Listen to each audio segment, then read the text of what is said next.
Hi friends, Susan here. This portrait painting has a special place in my heart.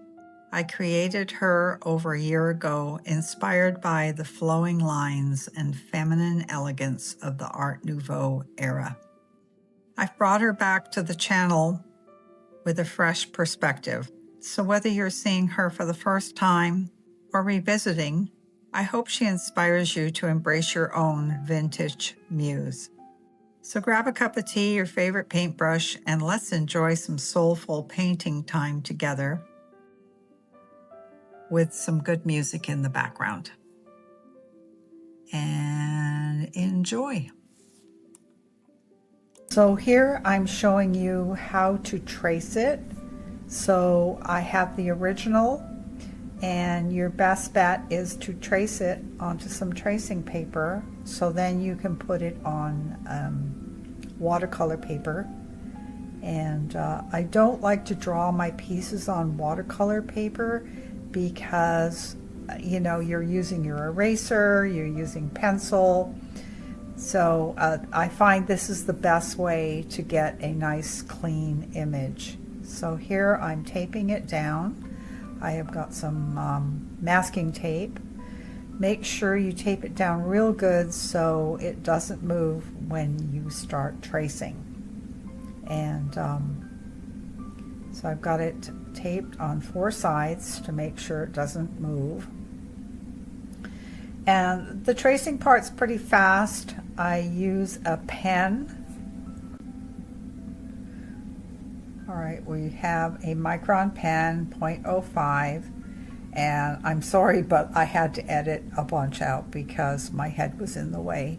But you can basically see I start with the flowers, and then I went in and did the eyes, and I'm not drawing all the lines in the hair. I mean, you can if you want, but it's kind of too much labor. You want to just get your basics down, like the eyes and the flowers and the shape of the face, and then that just makes it easier. And of course, now nose and mouths, of course. So I'm almost done here. I'm throwing in a few lines because I know myself when I first started so I can just kind of gauge what I'm doing. It was when I start painting scary, to put it bluntly. I was terrified. So any tool you can get to get you started. So I checked my picture. I put it back in because I saw that there was some bits of the eye that I had not gotten, and I'm just going in with a pencil here to put some lines in that needed to be there. So you can easily take your, just take your tape off on 2 sides, pull your print out, and then you can see what you've missed. Here I'm redrawing the eyebrows. I felt like the eyebrows were a little too high, and so what I'm doing on my tracing is I put the eyebrows in a little lower, a little thicker and lower. And of course, you can play with that stuff too once you've got it on your watercolor paper. Do a little shaping on the nose there. I love doing faces. They're so much fun. And if you had told me 30 years ago that I would be someday teaching people how to do this, I would say you're nuts, because it scared the life out of me. Okay, so now I've taken it off and I'm just fine-tuning my tracing. It's a lot easier when you pull it out. Looks a little different than the original.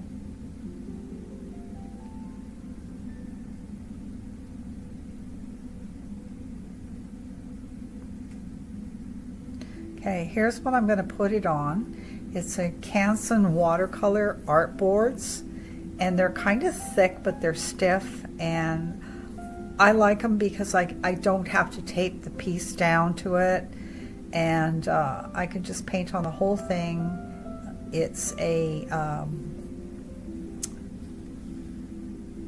don't know what pound it is, but it's a board. And it's cold press. That's the word I was looking for. And it's fairly smooth. It's not like bumpy like a 140 pound Arches is. Okay, so now I'm kind of flip my piece over and I'm looking at it.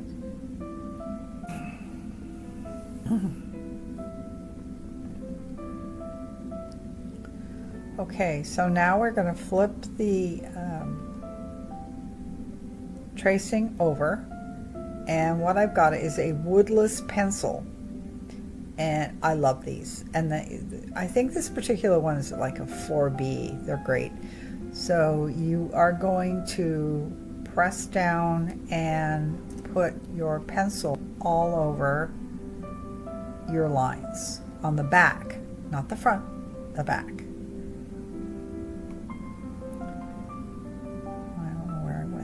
Okay, there I am. See, I've started, and you just take it kind of sideways, and boy, I'm showing you here what it is, but it's a 4B. I have 2B, 4B, and 6B.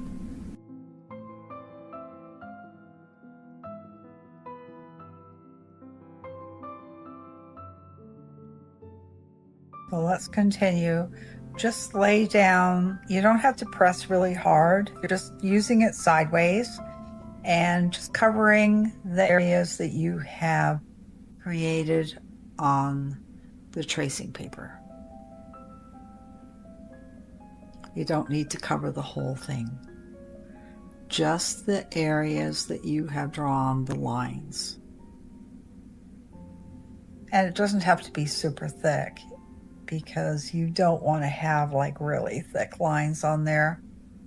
I used to use carbon paper, and what I didn't like was you can't erase it. The carbon paper, oh, it would just leave a nasty mess. But I learned how to do this back in the early 90s when I lived in Hawaii, and this is the way we do it. It was great. So much easier. So just keep covering your lines. And, you know, if you feel like you need a little darker in some spots, go for it. You will learn how to do this. Not a big deal. Okay, flip it over. Okay, so now we're going to place it on our artboard, or if you're using watercolor paper, place it where you'd like to see the face. I like to put it a little bit off center, just like the center on the page. I think adds more interest when you have a little bit to the right or to the left. We're taping it back down again, like we did in the beginning. And get it nice and flat. Tape it down so it's really secure. I'm wrapping the tape around the artboard and underneath so it's not going to move. We do not want it to move, especially when we're drawing those eyes, because like, oh my gosh, you don't want crooked eyes. And next what I'm going to do is find a, not a crayon, a pencil, like a Prismacolor pencil. And that way you can see where you've traced. You don't want to be going over lines, and the color will show you where you've been. So here we've got a pale blue, and I'm going to just start going over my lines. Sometimes they're kind of hard to see with the carbon on the back.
All right, we're almost finished.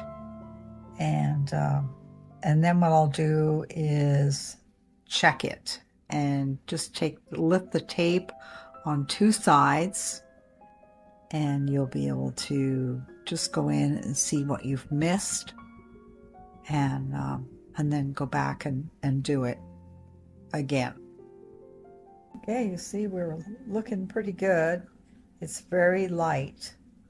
I like that, using the woodless pencil on the back instead of carbon paper. If you use carbon paper, the lines would be very dark, and you just need a very light application just so you can see your image, and then you won't have any lines.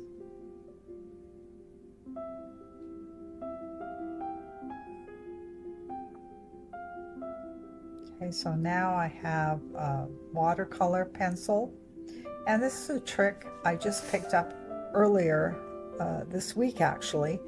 It was suggested use a watercolor paper pencil to fine tune, and then when you start applying your watercolor you don't have to worry about the pencil lines so much, because the watercolor pencil will kind of blend in. So I'm just kind of cleaning it up a little bit right here. You can barely see it. Okay, I've zoomed in so you can see how light the application is, and I'm going over it with a watercolor pencil to define the areas a little better. But you see how light it is? It's really faint. And for me, I like that. Maybe you'd like it better using the carbon paper, and then you've got the dark outline, but you cannot erase it. The way it is right now, it's easy to go in, erase, and make modifications if that's what you want to do. So here I'm just going in with a light colored watercolor pencil and drawing in lines and fine-tuning the eyes. It works great. I love it. I hope you do too.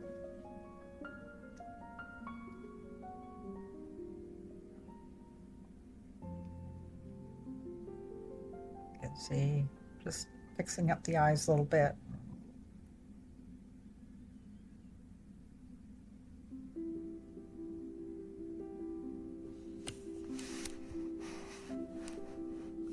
Faces are so fun. I would have never thought that I would have this much fun with doing faces, because you can do them abstract, you can do them in wild colors, and this one I'm going to do in watercolor, and I'm not too sure yet. This is part 1, so I might lay down some acrylic over top or white gouache. We'll see. I don't know. At this point, I have no idea what I'm going to do. It'll be a surprise.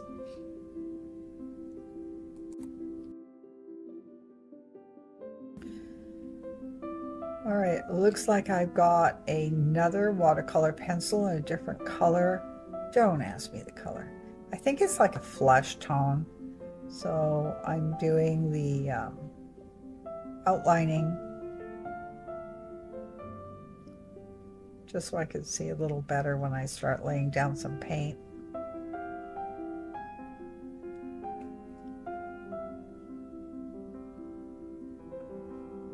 So let's fast forward through this.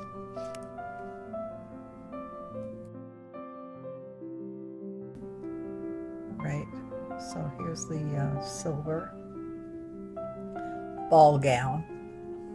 This little piggy. This little piggy is made by Shelley. She's a pour artist in Australia, and she came out with her own line of paint pigments and they are just gorgeous. So I didn't get it. I mean, I got all the stuff for paint pouring, but it wasn't my thing.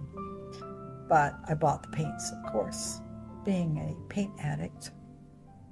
So here I'm just kind of wish-washing it at random in the background. And it needs a little bit of color. So here comes the indigo. Put some indigo in there.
Okay, now I've started the hair, and the colors I'm using is mostly shadow violet with a touch of moonglow. That's the shadow violet. Well, it's kind of a violet, but it's got brown, a lot of brown in it. So I'm just kind of working that in the background.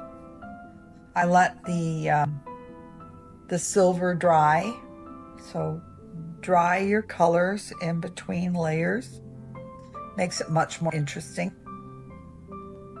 And that stops you from having mud too. You don't want to have mud. Okay, so I'm going in and cutting it in with the shadow violet.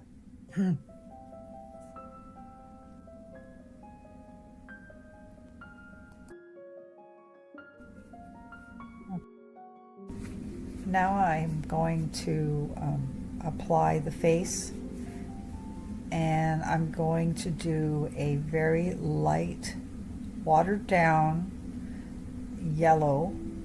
And so I've used the quinacridone yellow, and I've mixed it with a bit of rose to create a face color. You know, I think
You can see in the right-hand side of the video, I am now using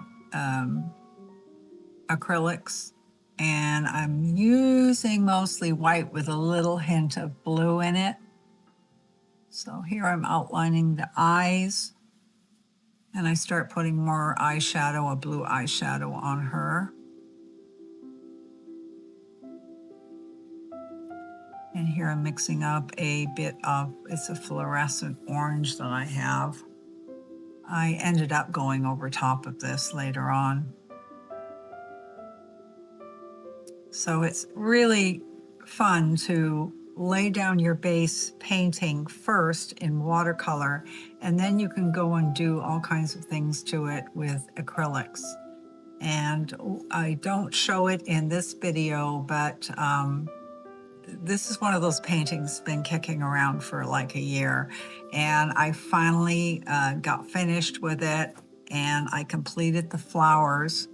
So there will be a photograph at the end of this video showing you the completed painting. in all its glory. The colors are very soft and muted, and that was the effect I was going for.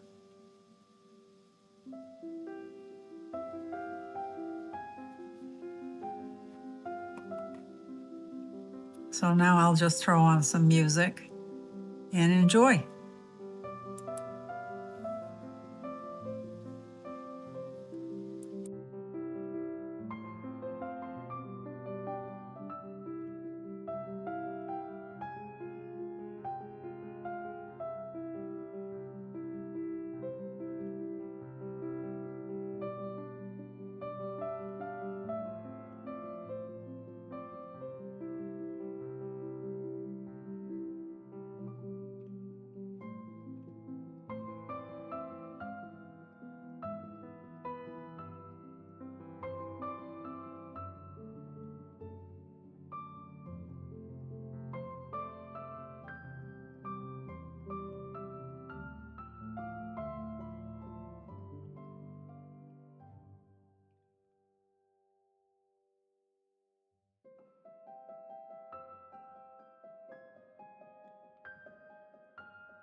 Hey friends, thank you so much for watching my video, and I look forward to seeing you in the next video. I plan on coming out with some more unusual videos: expressionist diva, modern boho girl, and retro pop queen.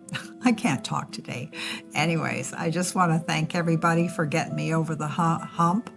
I am now monetized and I'm very excited, and go out and paint something fabulous. And I'll see you soon. And don't forget to hit that bell so you're notified the next time I put up a video, which is at least twice a week. See you soon on the road to painting.